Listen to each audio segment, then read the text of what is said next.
Shopping hauls at unbelievably low prices €1, but is Temu a reliable source when you're in the UAE? Let's break down the pros, cons, and everything in between to help you decide. First, let's talk legality. Temu ships to the UAE, so there's no outright ban.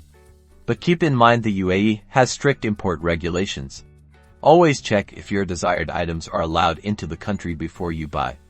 You can search item restrictions on the UAE Customs website. Now, product quality. User reviews are your best friend.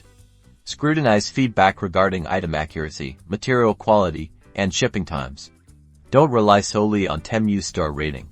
Look for detailed comments and pictures. Regarding payment security, Temu uses standard encryption methods.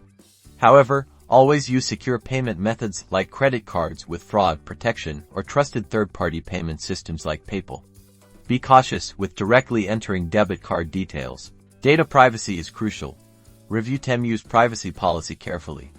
Understand what data they collect, how they use it, and who they share it with. Consider using a VPN when browsing or making purchases to add an extra layer of security. Finally, returns and refunds. Familiarize yourself with Temu's return policy before ordering. Document any damages or discrepancies immediately upon receiving your package. Contact Temu's customer support through the app or website if you face any issues. So, is Temu safe? It can be, with informed decisions and careful practices. Happy shopping, and stay safe.